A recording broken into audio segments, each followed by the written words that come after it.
In a world where systemic bias and prejudice often go unchecked, one woman's strength and her husband's hidden power would turn a routine encounter into a life-changing moment for both a racist cop and a community.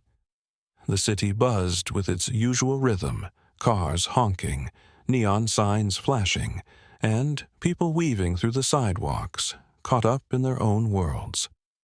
The towering buildings cast long shadows, the streets alive with conversations, hurried footsteps, and the distant hum of subway trains beneath the pavement.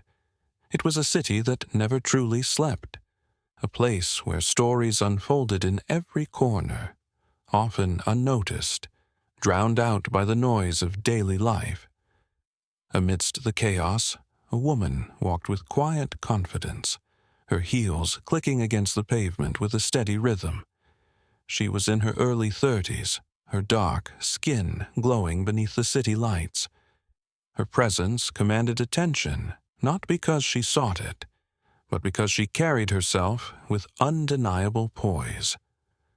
Dressed in a tailored coat and sleek slacks, she exuded professionalism, her sharp eyes scanning ahead, focused, determined. She wasn't just moving through the crowd, she was owning the space around her. The world had tried to shrink her before, to tell her she didn't belong, that she was too much or not enough. But she had learned early on that strength wasn't in proving herself to others, it was in knowing her own worth. She had fought too hard, built too much, to let society's perceptions define her. And yet, in a city filled with ambition and opportunity, there were still those who saw only the surface. A few feet away, Officer Thompson leaned against his patrol car, his shift nearing its end. He was in his late 40s, his uniform slightly wrinkled after a long day, the weight of the badge pressing against his chest. He had been a cop long enough to believe he understood the world, to think he could tell who people were at a glance. Years on the force had cemented certain instincts. Some he prided himself on, others he never questioned. As the woman passed by, something in his gaze changed. It was subtle, the way his body straightened, the way his hand drifted toward his belt. She wasn't doing anything wrong, but she fit a description, one he had convinced himself was always worth a second look. He watched her, his mind already filling in blanks she hadn't left empty. Alone, well-dressed, walking with purpose. He told himself he wasn't profiling, just being cautious, just doing his job. That's what he would say if questioned. But deep down, there was something else. Something unspoken, yet ingrained. The woman felt his gaze before she even saw him. It was an all-too-familiar sensation, one that sent a prickle down her spine. The weight of being watched, assessed, judged before a word was spoken. She had been here before, this silent moment where perception became a weapon, where her mere existence was enough to raise suspicion. She took a breath, steadying herself. There were two choices: keep walking or acknowledge the inevitable. And she was tired of walking away. As she turned toward him, their eyes met. A moment stretching between them, unspoken words filling the space. He had expected hesitation, maybe even fear. Instead, he was met with something else entirely, a challenge. He pushed off the car, adjusting his stance. "Ma'am, can I speak with you for a moment?" His tone was firm but not aggressive. Yet underneath it, there was an expectation that she would comply, that she would shrink, that she would explain herself. But she wasn't here to explain anything. She arched a brow, crossing her arms slowly. "Is there a reason you're stopping me, officer?" The air between them thickened. It was a simple question, but one that placed the burden back on him. He hesitated for a fraction of a second, but in that moment, she saw the shift, the flicker of uncertainty in his eyes. He had stopped her for nothing. And now he had to decide what to do next. The city moved around them, indifferent to the moment unfolding. But for the two of them, standing in the midst of the chaos, it was a defining second. A battle not of words, but of perception, of power, of who would yield first. And the woman had no intention of yielding. The night air was crisp, the city buzzing with life as the woman continued her walk down the quiet street. Her pace was steady, her heels clicking lightly against the pavement. She had walked this route countless times before. After all, it was her neighborhood. Yet tonight, something felt off. Stationed near the corner, Officer Thompson leaned against his patrol car, his eyes narrowing as he watched her approach. He had seen her before, too confident, too composed. In his mind, something about her didn't fit. A black woman, well-dressed, moving with a sense of purpose. His instincts, shaped by years of unchecked prejudice, whispered that she didn't belong. The moment she passed him, his decision was made. "Excuse me, ma'am," he called, stepping in front of her path. She stopped, meeting his gaze without hesitation. "Yes, officer." Thompson folded his arms. "Where are you coming from?" The question was unnecessary. She wasn't doing anything illegal, wasn't acting suspiciously. But she knew exactly what this was. Another attempt to remind someone like her that no matter how far she had come, there would always be people who saw her as out of place. She took a slow breath, keeping her expression neutral. "I'm heading home." "Home, huh?" He studied her with that same look she had seen her whole life, the one that questioned her right to exist in spaces like these. "You live around here?" "Yes, I do," she replied simply. Thompson tilted his head as if weighing her response. "ID?" Her eyebrows lifted slightly. "Why?" "Just routine," he said, though they both knew that was a lie. She exhaled through her nose. "I'm not required to show you my ID unless I'm being detained. Am I being detained, officer?" The moment the words left her mouth, his demeanor shifted. His jaw tightened, his fingers flexed. He wasn't used to people like her pushing back. It irritated him. "Why are you being difficult?" he snapped. "I'm not." Her voice remained even. "I know my rights." Thompson's patience wore thin.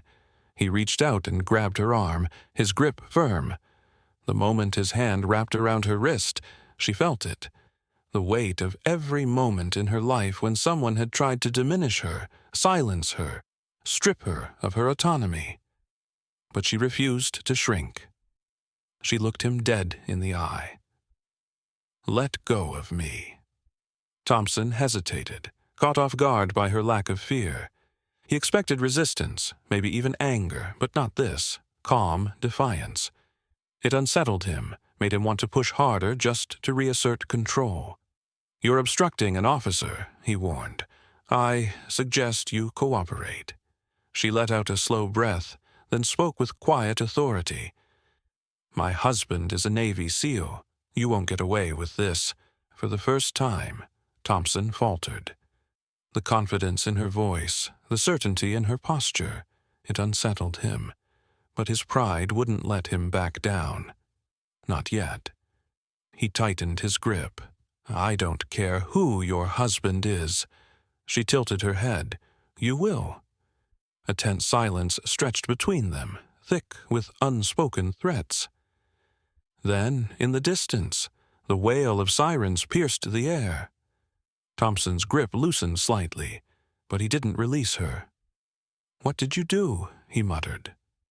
She gave him a small, knowing smile. "Nothing, but you're about to find out what happens when you harass the wrong person." The sound of sirens grew louder, cutting through the tense night air. Officer Thompson's grip on the woman loosened slightly, but his stance remained rigid. He was still grasping for control, still trying to convince himself that he had the upper hand. Then the headlights of a black SUV flashed across the pavement, pulling up smoothly to the curb. The vehicle was sleek, its presence commanding without effort. The driver's door opened, and a man stepped out, tall, broad-shouldered, moving with an ease that spoke of experience and authority. His face was unreadable, but his presence alone sent a ripple of unease through Thompson's body. The woman didn't say a word, but her expression softened slightly as she saw her husband. His arrival meant that the situation was about to change. Officer Thompson, still gripping onto his misplaced sense of power, straightened. "Who are you?" The man's gaze flickered to the officer's hand still loosely wrapped around his wife's arm. His jaw tightened ever so slightly, but his voice remained measured. "Let go of my wife." There was something in the way he said it. No raised voice, no aggression, just absolute certainty that his words would be obeyed. Thompson hesitated. "I don't know who you think you are, but this is police business. Step back." The woman's husband took another step forward, his calm presence somehow more commanding than if he had shouted. "You don't recognize me, do you?" Thompson blinked, confusion flickering in his eyes. The stranger didn't carry himself like an ordinary civilian. There was a precision in his movements, a stillness in his stance that screamed discipline, authority, power. Then it clicked. The name, the face, the stories. This wasn't just any man. This was a high-ranking Navy SEAL, a decorated soldier whose name was spoken with both respect and fear in military and government circles. Thompson had read about him before, seen his face in articles, but had never imagined he would meet him like this. The realization hit him like a freight train. The officer's breath caught in his throat as his fingers uncurled from the woman's wrist. His hands felt clammy, his heartbeat picking up. "Sir, The Navy SEAL held up a hand, silencing him instantly. "Badge number." Thompson swallowed hard. "Sir, this is just badge number." The voice was still quiet, but now there was an edge to it, a warning. The woman adjusted her coat, rubbing the spot on her wrist where Thompson had grabbed her. Her husband's eyes flickered to the motion, and something dark and unreadable passed over his expression. "Now," he added. Thompson's fingers fumbled for his badge, his mouth suddenly dry. He could feel the weight of his mistake sinking in. He had thought he was in control, thought he was the one who dictated the rules. But now, standing before this man, with his wife watching silently beside him, Thompson realized how badly he had miscalculated. The woman's husband took the badge number, then looked Thompson in the eye. "You're going to be held accountable for this." The officer opened his mouth to protest, but there was nothing he could say that would undo what had already been done. His career, already on shaky ground, now hung by a thread. The woman finally spoke, her voice calm but cutting. "Next time, maybe you'll think twice before assuming someone doesn't belong." Thompson had nothing left to say. He simply stood there, the weight of his own choices crashing down on him. The news of the incident spread like wildfire. Within hours, the police department had launched an internal investigation into Officer Thompson's actions. His superiors, already under pressure to address racial profiling allegations within the force, wasted no time in placing him on administrative leave. The official statement cited a need for a thorough review of officer conduct in public engagements. But the public already knew what this was: karma catching up with a man who had spent years wielding his badge with unchecked bias. Thompson's name circulated in news reports, his face plastered across social media. The video captured by a bystander made rounds online, fueling debates about policing, racial bias, and the abuse of authority. The public outcry was swift. People demanded accountability, questioning how many others had suffered under Thompson's unjust actions before this moment finally exposed him. For the woman, the experience was unsettling, but she found peace in knowing that the system, this time, had worked in her favor. She wasn't just another statistic. She wasn't another black woman whose voice had been silenced by an officer who believed his authority was absolute. She had stood firm, and in doing so she had played a role in holding him accountable. Her husband, ever the pillar of strength, remained steady through the storm of attention their story received. He had faced injustice before, both in and out of uniform. But this time, he had the power to make sure it didn't go unanswered. His connections within law enforcement ensured that the case wouldn't simply be brushed aside. The weight of his reputation alone meant that the investigation into Thompson wouldn't be a hollow formality. Real consequences were coming. Beyond just their personal victory, the impact of this moment rippled through the community. People who had felt powerless against the system suddenly saw that there could be consequences for those who abused their power. Conversations about reform and accountability intensified. More people began to question their own experiences with law enforcement, speaking out in ways they hadn't before. For the woman and her husband, this wasn't just about one bad cop. It was about dismantling a mindset. It was about showing that no matter how much authority someone believed they had, justice would always demand its due. The events of that night did not fade into the background. They sparked conversations, ignited debates, and forced people to confront uncomfortable truths about authority and prejudice. The woman's strength and her husband's quiet but undeniable power left an indelible mark, not just on the officer who had wronged them, but on the entire community. For years, people had whispered about the way certain officers treated individuals based on race, but those whispers never turned into action. This time, however, was different. Officer Thompson's actions, caught on camera and witnessed firsthand, left no room for excuses. His suspension wasn't just a temporary punishment. It was the first step toward something greater. His downfall served as a reminder that power unchecked could and would be challenged. The community, once skeptical about whether true justice could exist, found a new sense of empowerment. People who had stayed silent before felt emboldened to speak up about their own encounters with discrimination. They saw firsthand that standing firm, refusing to cower in the face of injustice, could bring real consequences to those who misused their authority. The woman's story became a rallying point, inspiring discussions about reform, fairness, and the necessity of accountability. Her husband, despite his personal connection to the case, chose not to let emotion cloud his response. He knew that real justice wasn't about revenge. It was about making sure the system worked the way it should. His calm, calculated approach ensured that the consequences Officer Thompson faced weren't swept under the rug. His influence made sure this case wasn't just another statistic buried under bureaucracy. For the woman, this moment wasn't just about proving a point.